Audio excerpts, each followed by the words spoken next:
인류를 화성으로 보내겠다는 일론 머스크. 이 일론 머스크가 이 화성에 보내는 기업 스페이스X를 주식시장에 오픈, 상장을 했습니다. 그런데 이게 대박이 났어요. 기업을 공개하자마자 시가총액이 2조 달러가 되었습니다. 한화로 따지면 3천조 원에 달하는 금액이에요. 전 세계 기업 중에 6위 기업이 되었습니다. 보시면 1위가 지금 엔비디아, 2위가 구글, 3위가 애플, 4위가 마이크로소프트, 5위가 아마존인데 그 다음으로 6위가 스페이스 X가 되었고요. 우리나라 한 해의 국가 예산이 지금 600조, 700조 하는데 그것과 비교하면은 얼마나 많은 금액인가 예측할 수 있고, 그리고 이 스페이스 X가 첫날 20%나 폭등을 하면서 여기에 투자했던 투자자들은 또 첫날부터 대박이 났죠.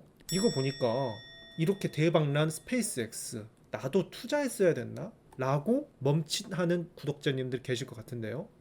NO! 스페이스X에 투자를 안 했다? 너무 잘하셨다 라고 저는 말씀드리고 싶은데요.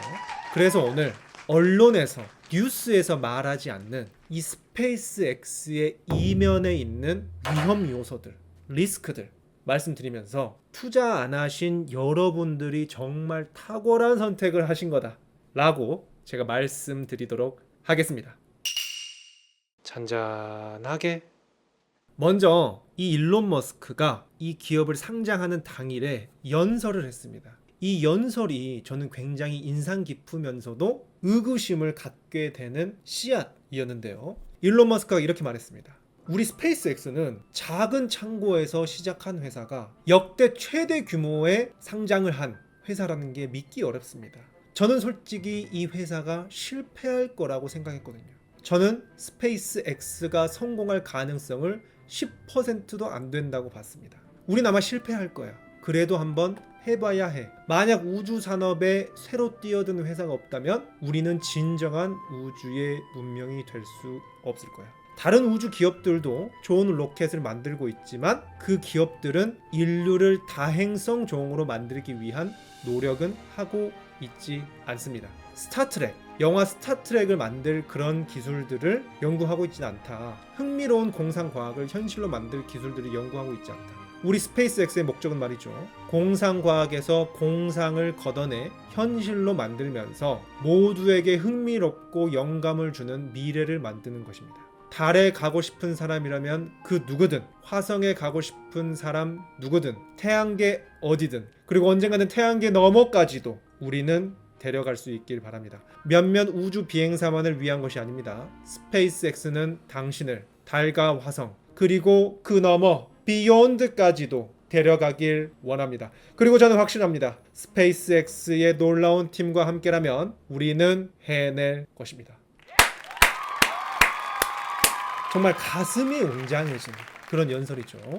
이게 근데 저는 보면서 아주 재밌었던 게 이 기승전결이 확실해요. 확실히 쇼맨십이 뛰어나고 스토리텔링이 좋다고 느꼈던 게, 처음에 우리는 작은 창고에서 시작해서 실패할 줄만 알았다. 우리는 고난과 역경이 있었지만 확률도 굉장히 낮았지만 우리는 지금 이렇게 보란듯이 성공했다. 그리고 우리는 이 우주를 웅장한 우주로 데려갈 것이다. 우리는 다행성 인류가 될 것이다. 그리고 우리는 소수의 우주 비행사들만 데려가는 것이 아니라 여러분 모두를, 여러분이 주인공이 될 수 있다 라고 하면서 굉장히 극적이고 신화적이고 스토리텔링적인 그런 요소들을 정말 잘 가미했습니다. 이런 걸 듣고 나서 이렇게 사람들이 환호하고 난리 부르스를 치는 걸 보면은 어떤 사람이 이걸 봐도 가슴이 떨리고 웅장해지고 이런 감정적인 동요를 일으키지 않을 수가 없는데요.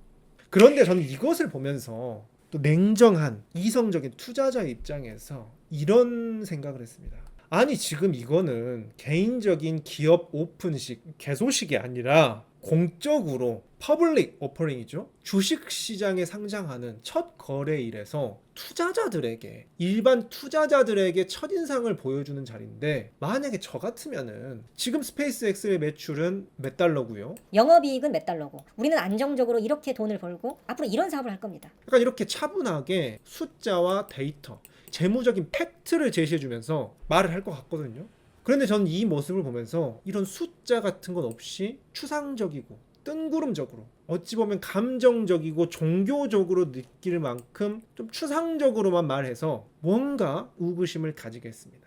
그래서 제가 이 이면에 혹시 리스크나 위험성은 없나 라고 살펴봤는데요. 이 스페이스X가 공식적으로 기업 공개를 하기 위해서는 객관적으로 자신의 회사 데이터를 분석한 투자 설명서를 미국 정부에 제출해야 됩니다. 그 투자 설명서를 거짓으로 기재하면은 처벌받게 돼요. 그렇기 때문에 여기는 팩트만 말할 수 없는데, 그것을 분석해 보니 일론 머스크도 인정한 리스크, 그림자가 있었습니다. 그것을 제가 지금부터 조목조목 말씀드려 볼 건데요. 외신들은 이렇게 말하고 있죠. 이 스페이스X는 단순히 우주선 기업이 아니라 일론 머스크 개인의 복합 기업이다. 일론 머스크의 문어발 기업. 그러니까 백종원의 더본 코리아, 백다방, 무슨 한식, 중식, 양식 다 결합한 것처럼 일론 머스크가 하고 싶은 기업들 다 모아놓은 복합 기업이다. 이번 IPO는 스페이스X 자체뿐만이 아니라 머스크의 미래 전략에 투자하는 것이라고 평가했는데, 이것이 성공하려면은 스타쉽, 이 우주 미사일 개발 성공과 더불어서 스타링크 확대, AI 산업 확장이 모두 동시에 성공해야 하는, 그러니까 한 개라도 어그러지면 안 되는 구조라고 분석을 하면서 여러 가지 리스크를 말을 했는데요. 그 중에서 일단 핵심을 제가 정리해드리면은, 지금 스페이스X의 매출 61%를 스타링크라고 해서 인공위성을 우주에 띄워가지고 그 인공위성에서 바로 다이렉트로 인터넷이 되게끔 하는 사업이 있는데요. 이 사업이 매출의 절반 이상을 차지하고 있는데 여기에 리스크가 있다고 합니다. 이미 지금 우리 지구에 인공위성이 너무나도 많이 띄워져 있어요. 그래서 우주 공간이 출퇴근길처럼 붐비고 있다. 위성 충돌로 생긴 파편은 다른 위성이나 우주선을 위협할 만큼 우주 쓰레기라고 하죠. 너무 많은 위성이 있고 너무 많은 우주 쓰레기가 있다. 그래서 지금 이 스타링크 사업을 하는데 우주 쓰레기 및 타사 위성과 충돌을 피하고자 충돌 회피 기동을 하는데 지난해 30만 건이나 충돌 회피 기동을 하면서 전년 대비 50% 폭증했다. 그러면서 쓰레기가 너무 많아지니까 앞으로 인류가 규제도 많이 할 거고 보험료, 위성 교체도 많아질 건데 이런 비용이 늘어날 건데, 그러니까 가장 매출이 좋은 이 사업이 지금 비용이 늘어날 만한 리스크가 있다 라는 부분 언급이 되고 있고요. 게다가 이 스타쉽 가장 지금 핵심이 되는 매출원, 이 인터넷 가입자당 평균 매출이 2023년 99달러에서 1분기 66달러로 떡락하고 있다. 그리고 지금 이 스페이스X만이 이 인공위성을 통한 다이렉트 인터넷 사업을 할 수 있는 게 아니에요. 다른 경쟁자들도 있죠. 그러니까 절대적으로 독점이라고는 볼 수 없습니다. 중국도 우주에 띄운다고 하고 구글도 우주에 데이터 센터를 띄운다고 하고 경쟁자들이 항상 많이 있습니다. 그래서 이 스타쉽 이 부분이 매출에서 엄청 큰 파일을 차지하는데 여기에 너무 몰빵이 되어 있다 보니까 그게 너무 위태롭다. 그래서 지금 매출은 늘어나고 있지만 영업이익, 매출에서 비용을 뺀 영업이익은 2023년에 적자를 봤고요. 2024년에 찔끔 흑자를 봤다가 2025년에 다시 적자를 봤고, 이 적자 규모가 우리나라 돈으로 한 6조 원 정도 손실을 봤는데, 이 49억 4천만 달러 쓴 손실이 이번 연도 2020년 1분기에만 42억 8천만 달러. 그러니까 작년에 1년 내내 49억 달러를 손해봤는데 올해는 1분기에만 42억 달러로 거의 올해 1분기에만 작년 총 손실 정도를 봐버렸다. 점점 그러니까 손실액이 손해의 비율이 늘어나고 있죠. 게다가 2026년 3월 기준 장기 부채 빚이 291억 달러. 이 정도면은 거의 한 30조 원 되는 거죠. 작년에 손실만 49억 달러가 났는데 빚은 291억 달러가 있고, 여기 중에 200억 달러는 이 빚의 대부분 3분의 2네요. 200억 달러는 상장 성공 후에 6개월 이내에 상환해야 된다. 브릿지론이다. 그러니까 급해요. 200억 달러를 급하게 상환해야 되는. 그러니까 이번에 주식시장에 상장을 해서 급하게 돈을 갚아야 되는 게 6개월 이내에 거의 이 정도면 30조 원을 갚아야 돼요.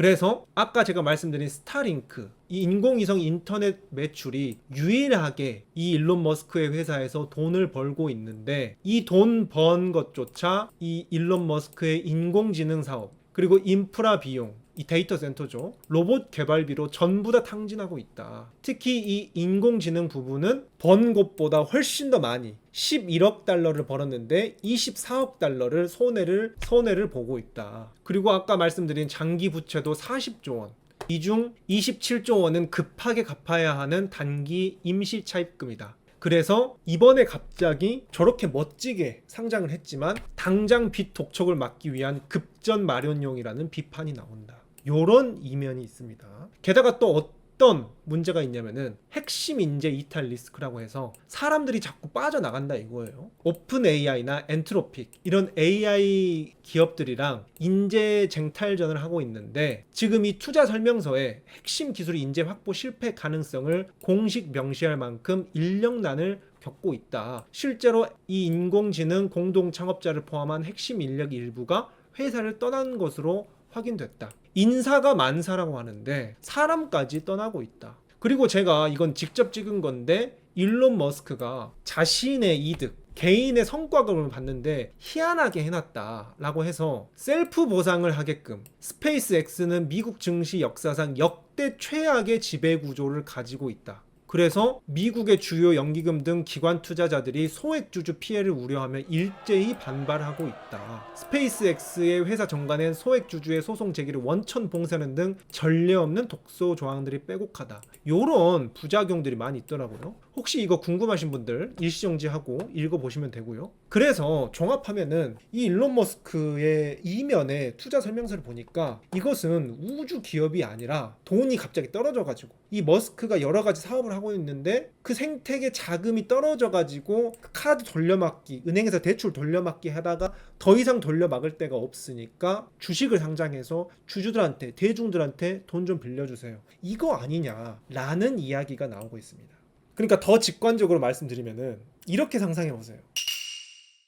만약에 내 자녀가 찾아와서 아버지, 제 사업하는데 돈 좀 빌려주세요. 저 자율주행 차도 만들 거고요. 이 자율주행 차를 통해서 로봇택시, 자동택시도 만들 거예요. 그리고 저 휴머노이드 로봇도 만들 거예요. 게다가 전기차도 잘 팔 거고요. X라고 해서 트위터, 이 SNS 사업도 할 거고, 제미나이랑 챗GPT처럼 그록이라고 인공지능도 할 거예요. 그리고 화성으로 로켓 쏴서 인류를 보내기도 할 거고, AI 데이터 센터도 만들 거고요. 최근에는 우리 삼성, SK 하이닉스처럼 반도체 공장도 직접 만들어서 반도체도 지을 거예요. 이런 식으로 만약에 우리 아들이나 딸이 찾아와서 돈 좀 달라 라고 하면은 어떻게 반응하실 건가요?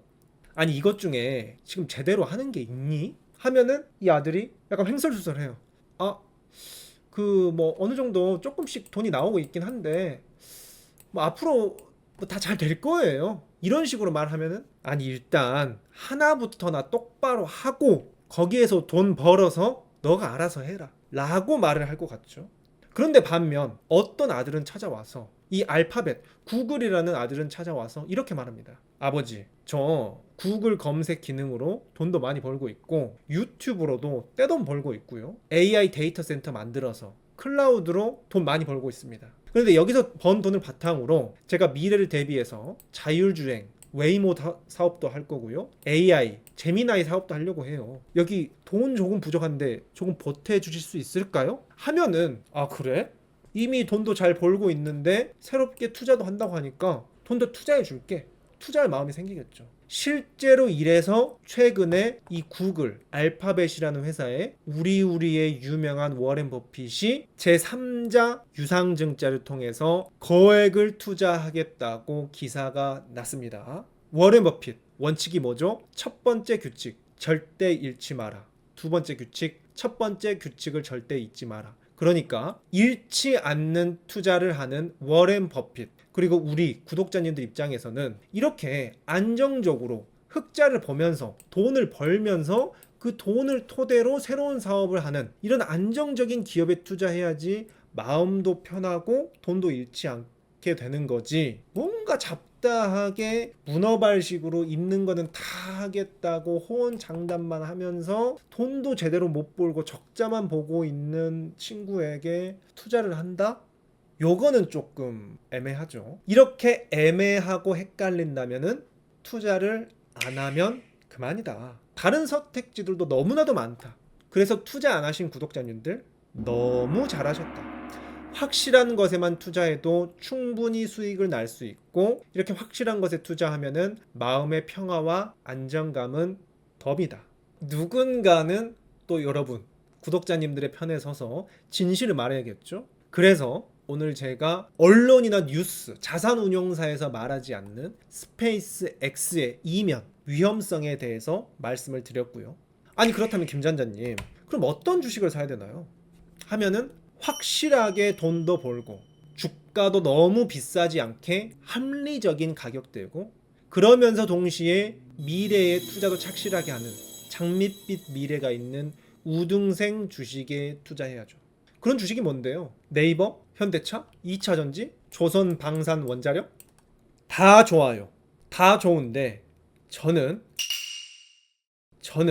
마음 편한 재테크 입장에서 현재로서 반도체가 가장 확실하다고 생각하고요.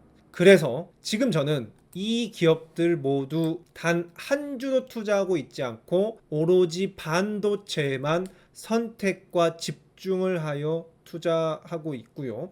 지난주에 조정이 왔을 때 착착착착 반도체 주식만 세일 찬스 추매까지 했습니다.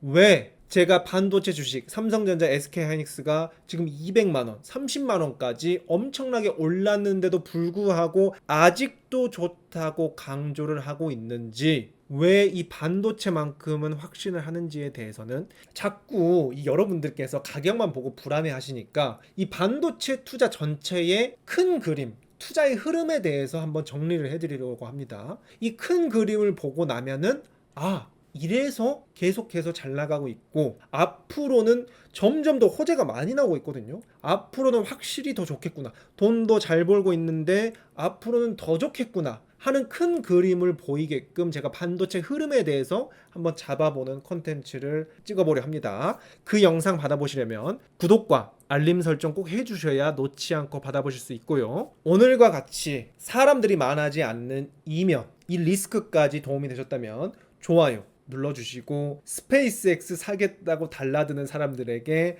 이걸 한번 공유까지만 해주시고 위험성 한번 인지를 시켜주고, 그 이상으로 또 자기가 투자하겠다 하면은 오케이, 리스펙, 존중하겠다 라는 그런 시간 가져보면 어떨까 하면서 전 다음 영상에서 우리 구독자님들 찾아뵙도록 하겠습니다.